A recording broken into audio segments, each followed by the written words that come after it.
कौसल्या सुप्रजा रामपूर्वा सन्ध्या प्रवर्तते उत्तिष्ठ नरशार्दूल कर्तव्यं दैवमाह्निकम् कौसल्या सुप्रजा रामपूर्वा सन्ध्या प्रवर्तते उत्तिष्ठ नरशार्दूल कर्तव्यं दैवमाह्निकम् उत्तिष्ठोत्तिष्ठ गोविन्द उत्तिष्ठ गरुडध्वज उत्तिष्ठ कमलाकान्ता त्रैलोक्यं मङ्गलं कुरु उत्तिष्ठोत्तिष्ठ गोविन्द उत्तिष्ठ गरुडध्वज उत्तिष्ठ कमलाकान्ता त्रैलोक्यं मङ्गलं कुरु मातः समस्तजगतां मधुकैटभारेः वक्षो विहारिणि मनोहर दिव्यमूर्ते श्रीस्वामिनिःसृत जनप्रियदानशीले श्रीवेङ्कटेश दयिते तव सुप्रभातम् मातः समस्तजगतां मधुकैटभारेः वक्षो विहारिणि मनोहर दिव्यमूर्ते श्रीस्वामिनिःसृत जनप्रियदानशीले श्रीवेङ्कटेश दयिते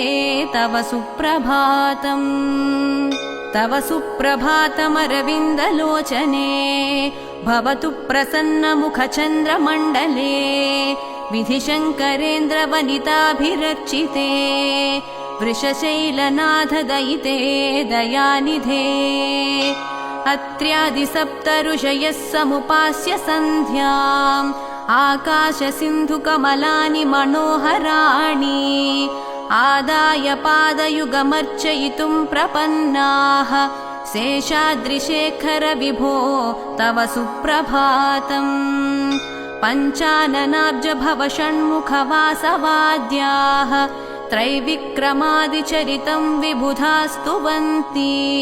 भाषापतिः पठति वासरशुद्धिमारात् शेषाद्रिशेखर विभो तव सुप्रभातम् ईषत्प्रफुल्लसरसीरुहनारिकेलपूगद्रुमादिसुमनोहरपालिकानाम् आवाति मन्दमनिलः सह दिव्यगन्धैः शेषाद्रिशेखर विभो तव सुप्रभातम् उन्मील्य नेत्रयुगमुत्तमपञ्जरस्थाः पात्रावसिष्ठकदलीफलपायसानि भुक्त्वा सलीलमधकेलिशुकाः पठन्ति शेषाद्रिशेखर विभो तव सुप्रभातम् तन्त्री प्रकर्ष मधुरस्वनया विपञ्च्या गायत्यनन्तचरितं तव नारदोऽपि भाषा समग्रमसत्कृत्करचाररम्यम् शेषाद्रिशेखर विभो तव सुप्रभातम् भृङ्गावळी च मकरन्दरसानुविद्धझङ्कारगीतनिनदैः सह सेवनाय निर्यात्यपान्तसरसी कमलोदरेभ्यः शेषाद्रिशेखर विभो तव सुप्रभातम् योषा गणेन वरदध्नि विमध्यमाने घोषालयेषु दधिमन्थन तीव्रघोषाः रोषात् कलिं विदधते ककुभश्च कुम्भाः शेषाद्रिशेखर विभो तव सुप्रभातम् पद्मेश मित्रशतपत्रगतालिवर्गाः हर्तुं श्रियं कुवलयस्य निजाङ्गलक्ष्म्या भेरीनिनादमिव बिभ्रति तीव्रनादम् शेषाद्रिशेखर विभो तव सुप्रभातम् श्रीमन्नभीष्टवरदाखिललोकबन्धो श्रीश्रीनिवास जगदेकदयैकसिन्धो श्रीदेवतागृहभुजान्तर दिव्यमूर्ते श्रीवेङ्कटाचलपते तव सुप्रभातम् श्रीमन्नभीष्टवरदाखिललोकबन्धो श्रीश्रीनिवास जगदेकदयैकसिन्धो श्रीदेवतागृहभुजान्तर दिव्यमूर्ते श्रीवेङ्कटाचलपते तव सुप्रभातम् श्रीस्वामि पुष्करिणिकाप्लवनिर्मलाङ्गाः श्रेयोर्धिनो हरविरिञ्च सनन्दनाद्याः द्वारे वसन्ति वरवेत्रहतोत्तमाङ्गाः श्रीवेङ्कटाचलपते तव सुप्रभातम् श्रीशेषशैलगरुडाचलवेङ्कटाद्रिनारायणाद्रिवृषभाद्रिवृषाद्रिमुख्याम् आख्यां त्वदीयवसतेरनिशं वदन्ति श्रीवेङ्कटाचलपते तव सुप्रभातम् सेवापराः शिवसुरेश कृशानुधर्मरक्षोऽम्बुनाथ पवमानधनाधिनाथाः बद्धाञ्जलिप्रविलसन्निजशीर्षदेशाः श्रीवेङ्कटाचलपते तव सुप्रभातम् धाटीषु ते विहगराज मृगाधिराज नागाधिराज गजराज हयाधिराजाः स्वस्वाधिकारमहिमादिकमर्धयन्ते श्रीवेङ्कटाचलपते तव सुप्रभातम्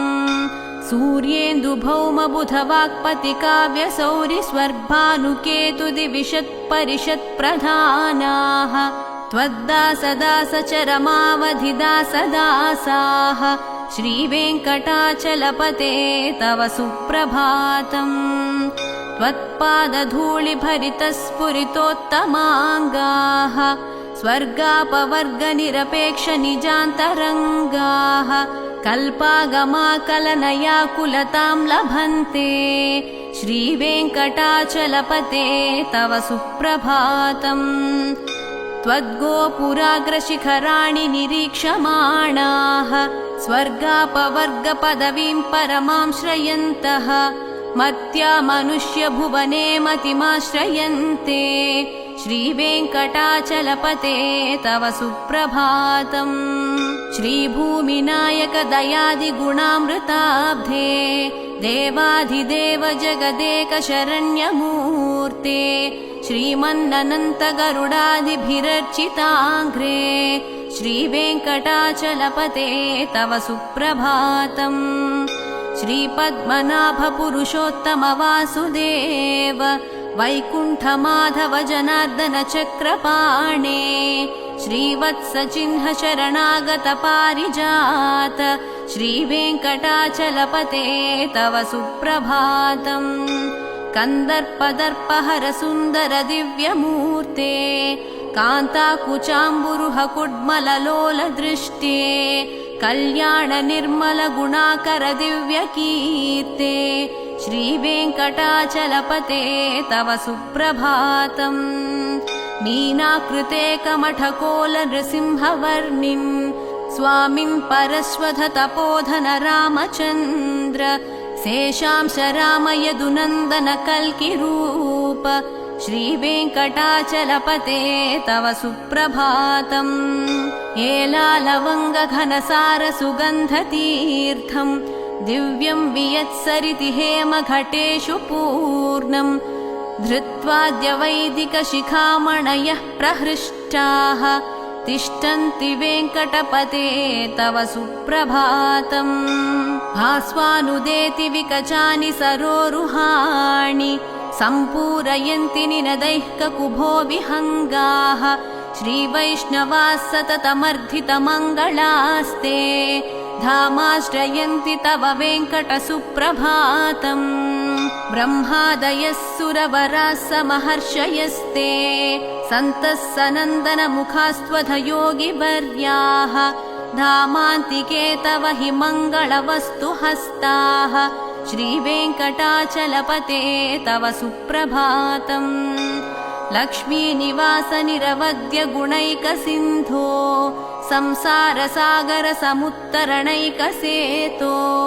वेदान्तवेद्य निज वैभव भक्तभोग्य श्रीवेङ्कटाचलपते तव सुप्रभातम् लक्ष्मीनिवास निरवद्य गुणैकसिन्धो संसारसागर समुत्तरणैकसेतो वेदान्तवेद्य निज वैभव भक्तभोग्य श्रीवेङ्कटाचलपते तव सुप्रभातम् इत्थं वृषाचलपतेरिह सुप्रभातम् ये मानवाः प्रतिदिनं पठितुं प्रवृत्ताः तेषां प्रभातसमये स्मृतिरङ्गभाजाम् प्रज्ञां परार्थसुलभां परमां प्रसूते इत्थं वृषाचलपतेरिह सुप्रभातम् ये मानवः प्रतिदिनं पठितुं प्रवृत्ताः तेषां प्रभातसमये स्मृतिरङ्गभाजां प्रज्ञां परार्थसुलभां परमां प्रसूते कमलाकुचूचुककुङ्कुमतो नियतारुणितातुलनीलतनो कमलायतलोचनलोकपते विजयी भव वेङ्कटशैलपते कमलाकुचूचुककुङ्कुमतो नियतारुणितातुलनीलतनो कमलायतलोचनलोकपते विजयी भव वेङ्कटशैलपते स चतुर्मुख षण्मुख पञ्चमुख प्रमुखाखिल दैवतमौलिमणे शरणागतवत्सलसारनिधे परिपालय मां वृषशैलपते अतिवेलतया तव दुर्विषहैरनुवेलकृतैरपराधशतैः भरितं त्वरितं वृषशैलपते परया कृपया परिपाहि हरे अधिवेङ्कटशैलमुदारमतेर्जनताभिमताधिकदानरतात् परदेवतया गदितान्निगमैः कमलादयितान्न परं कलये कलवेणुरवावशगोपवधूशतकोटिवृतात् स्मरकोटिसमात् प्रतिवल्लविकाभिमतात् सुखदात् वसुदेवसुतान्न परं कलये अभिरामगुणाकरदाशरथे जगदेकधनुर्धर धीरमते रघुनायक राम रमेश विभो वरदो भवदेव दयाजलधे अवनीतनया कमनीयकरं रजनीकरचारुमुखाम्बुरुहं रजनीचरराजतमोमिहिरं महनीयमहं रघुराममये सुमुखं सुहृदं सुलभं सुखदं स्वनुजं च सुकायममोघशरम् अपहाय रघुद्वहमन्यमहं न कथञ्चन जातु भजे विना वेङ्कटेशं ननाथो ननाथः सदा वेङ्कटेशं स्मरामि स्मरामि हरे वेङ्कटेश प्रसीद प्रसीद प्रियं वेङ्कटेश प्रयच्छ प्रयच्छ विना वेङ्कटेशं ननाथो ननाथः सदा वेङ्कटेशं स्मरामि स्मरामि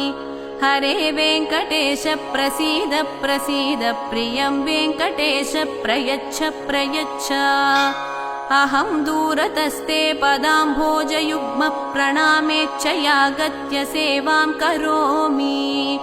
सकृत्सेवया नित्यसेवा फलं त्वं प्रयच्छ प्रयच्छ प्रभो वेङ्कटेश अज्ञानिना मया दोषान् शेषान् विहितान् हरे क्षमस्व त्वं शेषशैलशिखामणे अज्ञानिना मया दोषान् शेषान् विहितान् हरे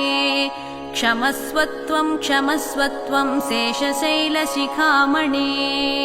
ईशानां जगतोऽस्य वेङ्कटपतेर्विष्णोः परां प्रेयसीं तद्वक्षस्थलनित्यवासरसिकां तच्छान्तिसंवर्धिनीं पद्मालङ्कृतपाणिपल्लवयुगां पद्मासनस्थां श्रियं वात्सल्यादिगुणोज्ज्वलां भगवतीं वन्दे जगन्मातरम् ईशानां जगतोऽस्य वेङ्कटपतेर्विष्णोः परां प्रेयसीं तद्वक्षस्थलनित्यवासरसिकां तच्छान्तिसंवर्धिनीं पद्मालङ्कृतपाणिपल्लवयुगां पद्मासनस्थां श्रियं वात्सल्यादिगुणोज्ज्वलां भगवतीं वन्दे जगन्मातरम् श्रीमन्कृपाजलनिधे कृत सर्वलोक सर्वज्ञशक्तनतवत्सल सर्वशेषिन् स्वामिन् सुशील सुलभाश्रित पारिजात श्रीवेङ्कटेश चरणौ शरणं प्रपद्ये श्रीमन्कृपाजलनिधे कृत सर्वलोक सर्वज्ञशक्तनतवत्सल सर्वशेषिन् स्वामिन् सुशील सुलभाश्रित पारिजात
श्रीवेङ्कटेशचरणौ शरणं प्रपद्ये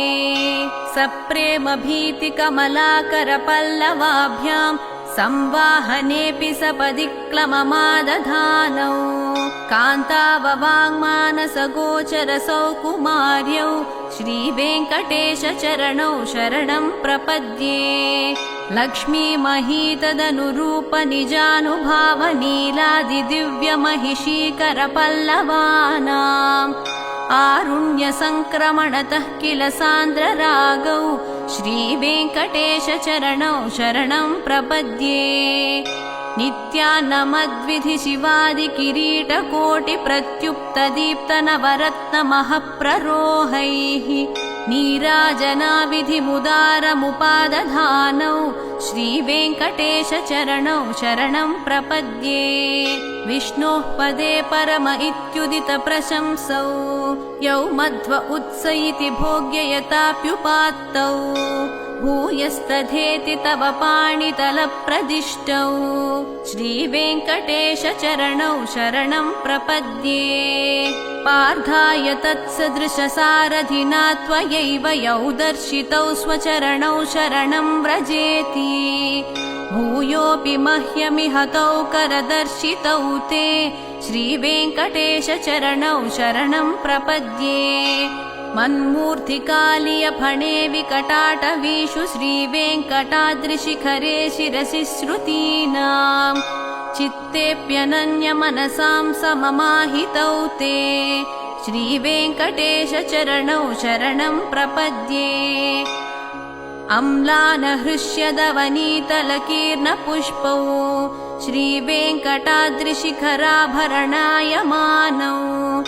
आनन्दिताखिलमनोनयनौ तवैतौ